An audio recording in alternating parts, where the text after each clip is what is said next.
Who's Guidetti, sexy beast here once again to explain to you my genius, this time in the form of a short video on how to set up a still life.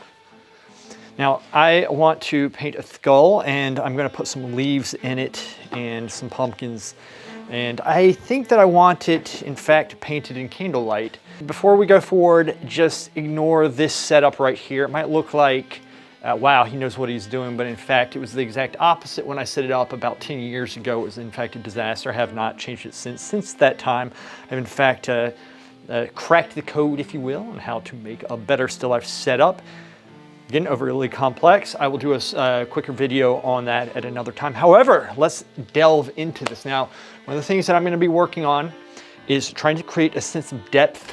Right? We want a sense of depth. We don't just want the objects lined up one after the other because it's going to be boring that way. And also we don't want the center of attention, the focal point, directly in the center. Normally what I like to do, I like to have the focal point off to the kind of the side, but not too far to the side, and then something pointing to another direction to draw your eye to it. So your eye's kind of circling around. You can kind of play with the viewer's eyes, you know, move their eyes about the painting in that manner. So the first thing we're going to do, we have a skull right here, a real human skull. It was one of my first sleighs, right? I won this fair battle and a fair fight when I was becoming a man many years ago, right? Such is tradition of the classical artist. And then we're going to put the leaves in. Now, I have light coming through obviously at this point, but I am going to turn the lights off at a certain time once I have a general idea of where I want the still life setup to be. Now, keep in mind, it's worth taking a lot of time in this process. For the sake of the video, it's obviously going to be much quicker, but I have no doubt that I will accomplish in a couple minutes what most people take 3 or 4 days because of their tiny brains to accomplish. We have a pumpkin. Maybe too big, but one of the things that I like about this is we can... Bitch! Ah! One of the things I like about this is that it has a little stem going up like this. See? Stem. It kind of twirls about. This is quite nice. Now, I think compositionally what we want, if we want the skull here, we're going to put this here. Kidding. What we do, we want this probably in the back somewhere where it's kind of fading off. However, I do have a dark background because what I want is candlelight hitting the skull and kind of glowing off the skull a little bit. And I might actually add that in to the piece, even if it's not like that in reality, just a little artistic touch, if you will, birthed by my superior genius, wisdom, and intellect in tandem, working in harmony as they always do, bitch. So here, I could have it right here as well. It might be overpowering. Now I do have smaller pumpkins right here, so I have a couple things, and I also have quite a nice candle that I actually don't want to burn just because I like it so much, but maybe I need to get over it. So we have different candles as well. It's good to get different sizes, and this painting is not going to be that big, so I don't want these giant candles. That would look pretty cool actually, but I'm going to experiment with putting these pieces in. Now, one of the things that I mentioned, we want to have depth to it, right? Because in a painting, though it is in fact two-dimensional, we can make it the illusion of three-dimensional. In my case, it will be four-dimensional because I always achieve that in my work. I always surpass the insurpassable. At least that's what the idiots think. All right, so we're just going to be placing some candles here, and I'm going to be standing back essentially where the camera is, but back here like this to view it. So there's no atmospheric, or rather there's no geometric perspective warp, right, in it. This thing is getting in my way. I'm gonna raise the camera just a little bit. OMG. Drop it down just a bit. There we go. It's all about composition. Always get the composition. That's what we're trying to get here, boys and girls. All right, that's what we're trying to get. We might have something here, but it doesn't, I can't think about that. Wait, if this is here, see, we can just do the traditional setup. I have another one here. What you don't want is having all the objects like this in. All right, so this is, I understand it's kind of a little bit confusing, but I also know that many of you peasants experience confusion, so I'm going to walk you through the path of confusion right back out to the path of greatness, and that is, in fact, what we are going for here, bitches.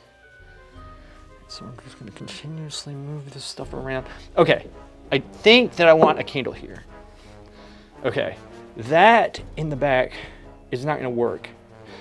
I want, you know, smaller one actually works. That's not that bad. Look at this shit. Put it right here, and then we mess with the leaves. Okay, that's the new plan. Let's put the pumpkins in. But see, the thing is, this pumpkin, this one right here, is actually quite nice, but it's too big. But that top piece, this is really nice. Now, what I could do technically is freaking paint that in to something like this. That would be really cool, actually. I could do that.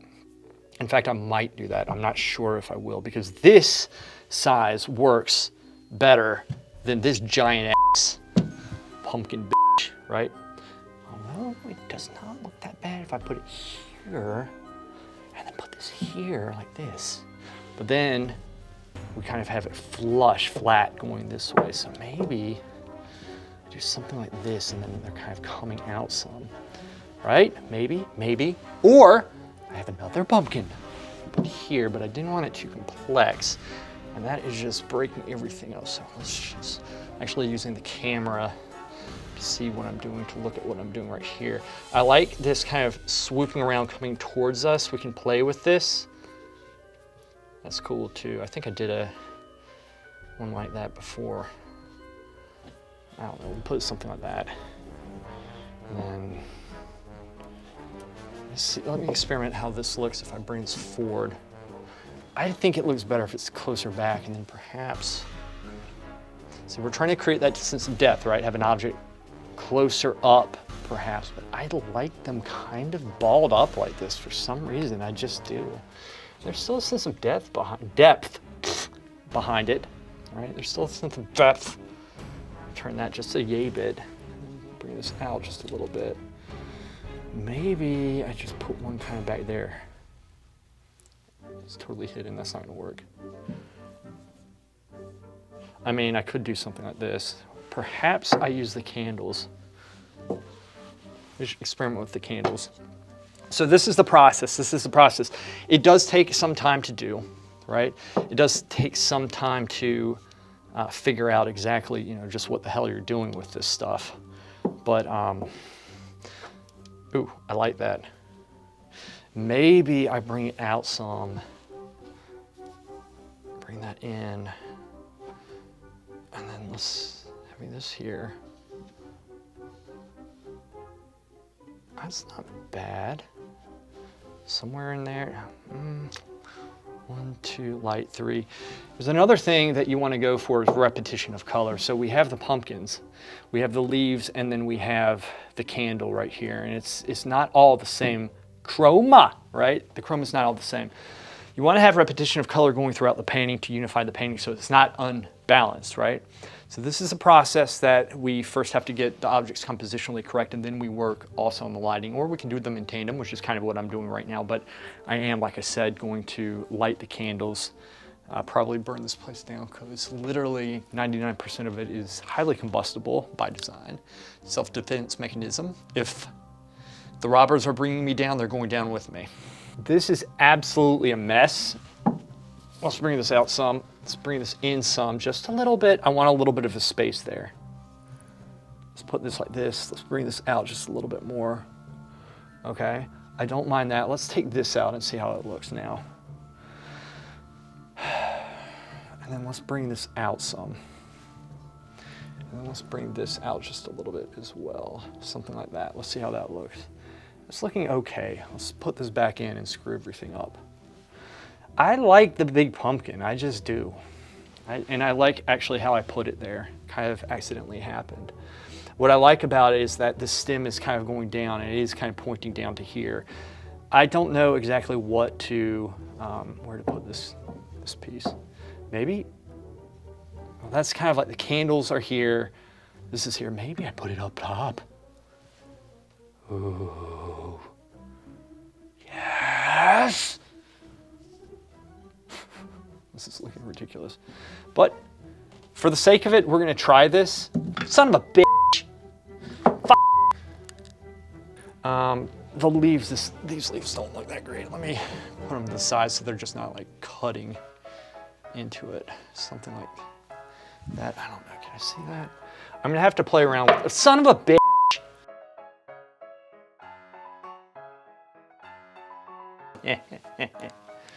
Let's see how this does. I just took the bottom part out of it just a little bit. What we're gonna do, I am first going to light just one candle, see what the one candle does. This is the large candle. I'm pretty sure I want this lit. I probably want the other ones lit as well. I think that's what I would want. So now we're gonna cut the light. It's gonna be pretty bad. Ooh, baby. I like that shit. See, now we have a different composition, right? And so now, I mean, that is very bright. That is very bright, this candle right here. But you know what? That's kind of how it goes. And I can always artificially, or rather creatively, bring the light up in the pumpkin as well. But ideally, you don't want to make such changes, right? Like all at once. Now, so I had it like this before, but notice it looks a little bit nicer if it's coming out like this, right? And then let's see how putting this one, you know, you can't even see those leaves. I mean, I guess you can see them a little bit. This is something I have to be careful about. It's a good thing I took the bottom part of that out. That looks actually really freaking cool, but the problem is it feels like in the painting, it's just balanced a little bit. It's not balanced, right? It's kind of leaning too much this way. So let's start taking some of the candles. I mean, 3, 3, 3. I don't know about this. Maybe, I mean, that looks cool, but it's just like 1, 2, 3. I have another one actually. Let's see. I think I do. The hell is it? Oh, there it is. So right here, take one of the candles, put it up. We have a small one. This one right here. We have these thin ones as well, but I don't have a candle holder for it. In fact, I don't have candle holders for any of them, which is problematic because I don't want it dripping on the cloth. That is something that I should have, in fact, accounted for. Let this be a lesson to you morons out there. Always plan ahead. I, of course, did this on purpose to demonstrate to you how not to do it so you don't do it, because I knew you would do it even though I never do, even though I did. Bitch. Now this might unbalance it a little bit, so we're gonna take our lighter, we're just going to go through, son of a bitch, light it just a little bit like this. Boom! Shuck. Fuck. Boom! Boom!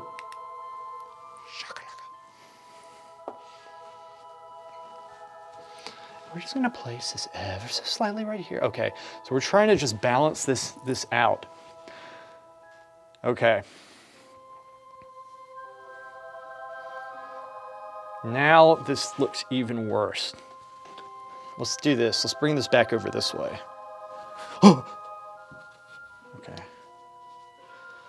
All right. I mean, I like this. I do. But this is blocking that, isn't it? And maybe I get a smaller candle. I know it looks okay. Yeah, I need a smaller one for over here. The smaller little bitch. We got a smaller bitch. Ooh, we got a big one too, but this one looks like something from Bed Bath & Beyond.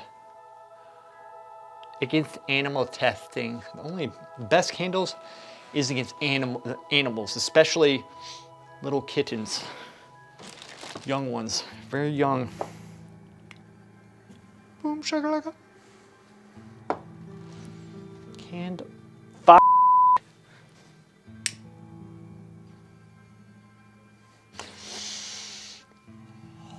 Don't touch the wax, it's hot. There we go, that looks a little bit better, I like that.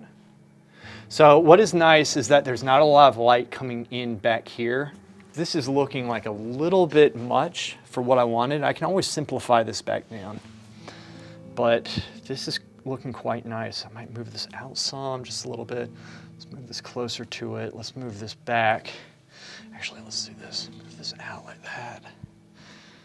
Oh, let me just take this out, see how it looks. And maybe if I just take this out, let's see how that looks. I like the larger candles in there. This is kind of train of thought, isn't it? And then if I put this in, it's kind of all lit up there. I don't mind this that much. Let's move this forward just a little closer to it.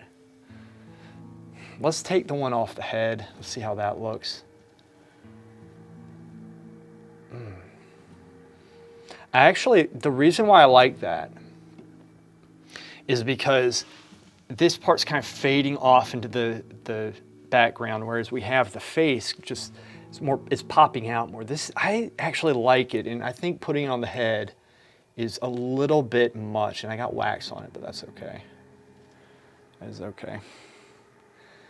I like this a little bit better.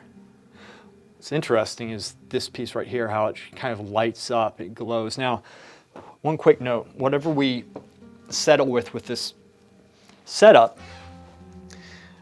when we paint, we're squinting down, we're getting the light impression, right? You gotta get the light impression, so there's gonna be a lot of compression of values, so areas like this, you can kind of you can bring it up and it can kind of glow. It might be a little bit much in the video. I think it's appearing a little bit more than it is when I squint. In other words, this is appearing brighter in the video than it actually is in reality. It's a little bit more even in reality. So let me just, maybe we just play with the skull a little. If we bring the skull, ooh, it's quite nice kind of at that angle, isn't it? It really just depends on what we want. Maybe if we bring this back some, let's see how this looks. This might create the sense of depth that we want. Now this actually is working a little bit better than I thought it would right here. I'm gonna bring this forward some. Okay, right here, bring this. So what this is doing, it brought the candles on a different plane, right? Because they were kind of on the same plane before. We moved some back, so now it's creating that sense of depth with a strong light source, right? And so we can kind of accentuate that by bringing this out as well. Now the problem with this is that there's more light on the pumpkins than there is the actual face, but we could turn that a little bit like this maybe, or I bring this forward some.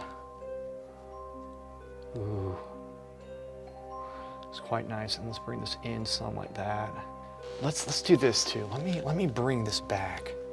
Let's bring this back and bring this forward. Let's see how that looks. Okay. And then let's bring this out this way some, and then let's bring this over just a little. I like this a little bit more, to be honest with you. It takes away, it balances out a little bit. I don't mind having the light on the pumpkin. I just need it. Now I need to get the light on the skull correct. Okay, that's the main thing that I need to do at this point, which I don't, it's okay to have it also on the side, like side lighting, right? But that's too much. You want it kind of a little bit more. That, the light on the skull looks good. Let's bring this a little bit closer in like that. I want them to kind of be touching. And then this piece right here, we can always move out just a little bit. Ooh, that's quite nice. The one thing it is kind of bothering me is that this light is kind of in between the two pumpkins. Let's bring this over just a little bit. Or let's try to bring it out like this. Let's take this away, okay. You know, even something like that, I don't mind. It's kind of just, ow, just the wax just got me. I don't mind that so much. Let's bring this in, maybe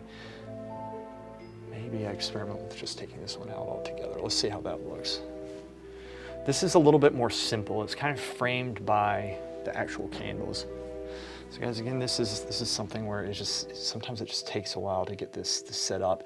Whatever you do, it can take up to a couple days to get a good setup, right? It really can. And there's nothing wrong with that. You want to get a good setup, a good lighting setup, a good composition, and so that it's something attractive to draw. You're not fighting the work as you go. You're not fighting the setup, right? That's one of the most important things to keep in mind.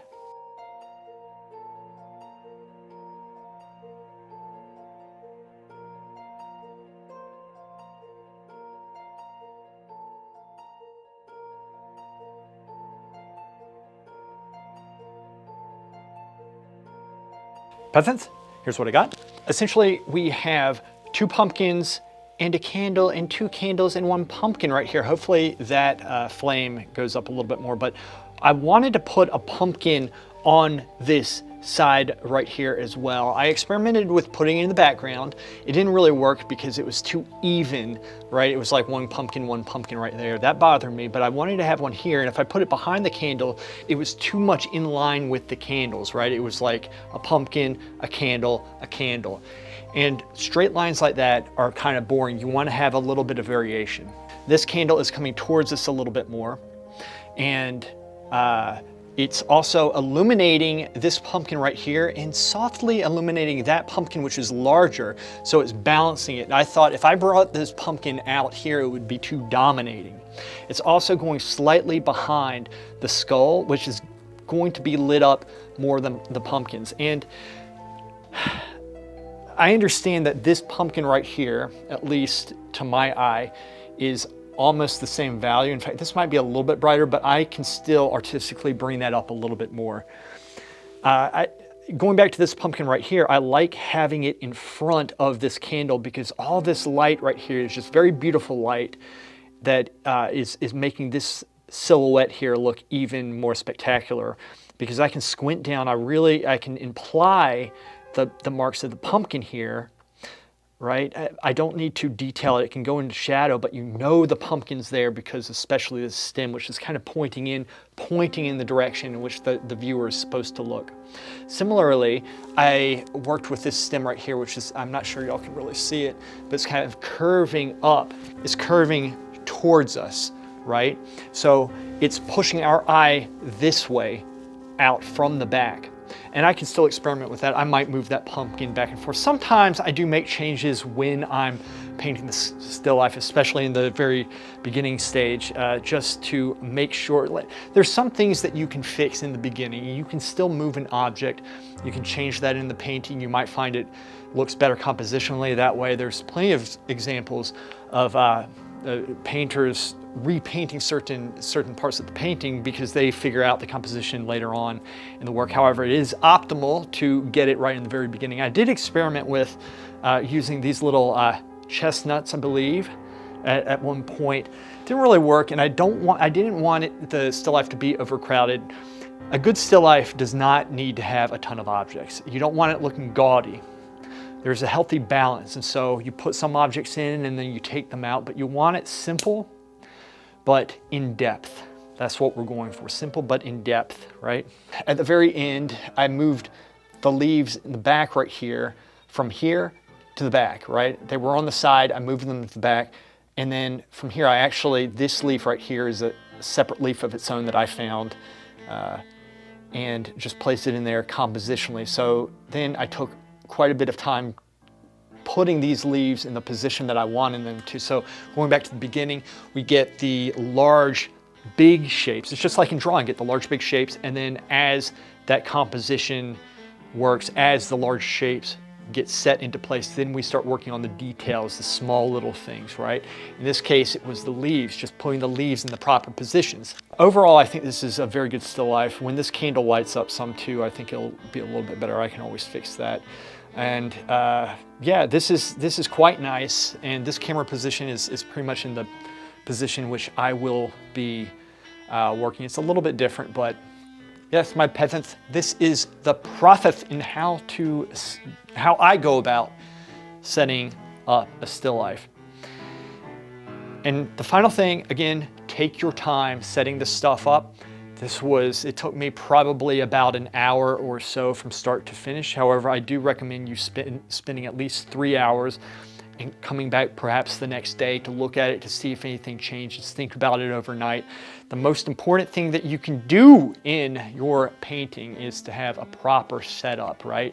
Makes the painting easier because, let's be honest, for most of us, not myself, but most of us, painting is incredibly difficult, and we want to make it as simple as we can through palette preparation, through learning technical skills, and in this case, in learning how to set up a proper setup. Louis Guidetti, warrior mage, badass, sexy painter, entrepreneur, genius level, mastermind, genius, out.